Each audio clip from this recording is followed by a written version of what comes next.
The beginning is a very delicate time. But who cares about that? Let's talk about Nosferatu.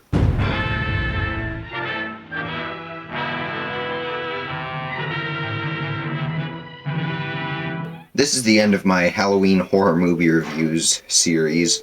Uh, Started with Frankenstein 1910, which was pretty good, but it was really short and not a lot happens.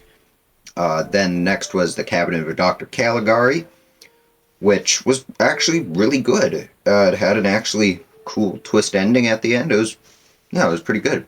But both are kind of obscure, but almost everyone knows about this one.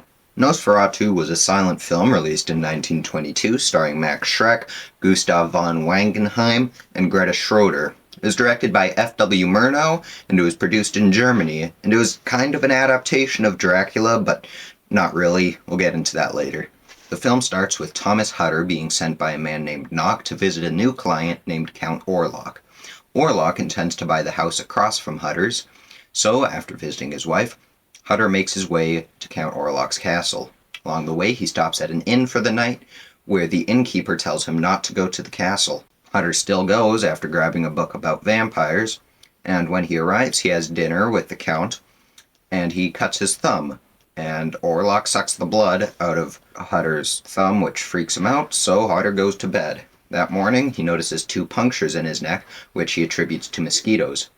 That evening, Orlok signs the papers to purchase the house, and while he's doing that, he sees a picture of Hutter's wife Ellen, and notes that she has a lovely neck.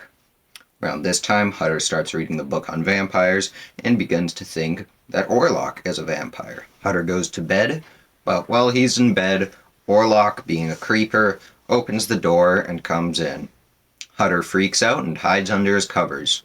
Back at Hutter's house, Ellen is sleepwalking and she almost falls off a balcony. Someone sees and calls a doctor. Ellen uses telepathy and sees that her husband is in danger.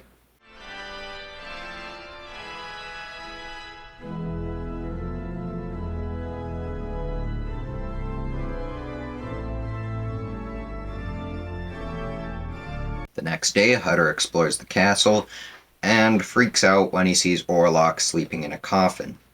After this, Hutter sees Orlok packaging boxes of dirt onto a big coach, and Orlok leaves.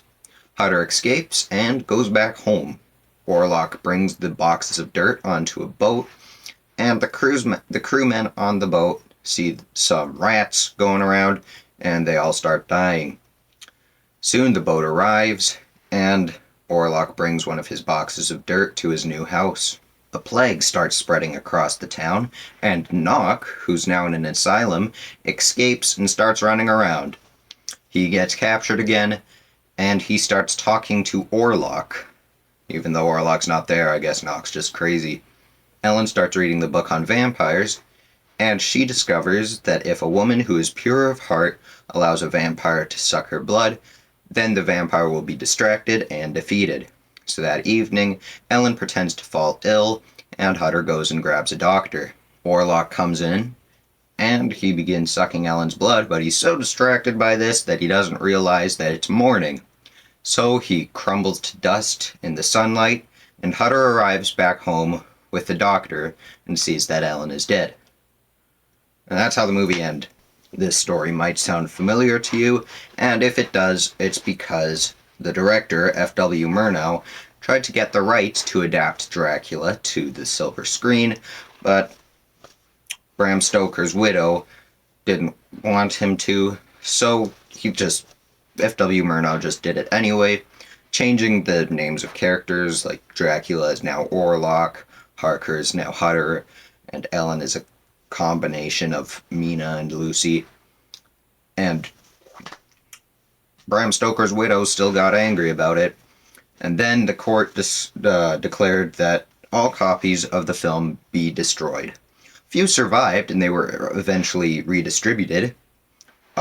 One reel was used by Universal when they made the remake in 1931 with Bela Lugosi. There was a remake in 1979 directed by Werner Herzog and starring Klaus Kinski, And there's another remake coming out in December, on Christmas Day actually, which is sort of silly, with directed by Robert Eggers and starring Bill Skarsgård. This movie was actually pretty good. Uh, it was a bit slow in parts, but other than that, it held up pretty well. I'd give it a 9 out of 10. Thanks for watching my Halloween horror movie reviews over October. I'll probably do these again next year, maybe going over the Universal monster movies. I don't know yet, we'll see.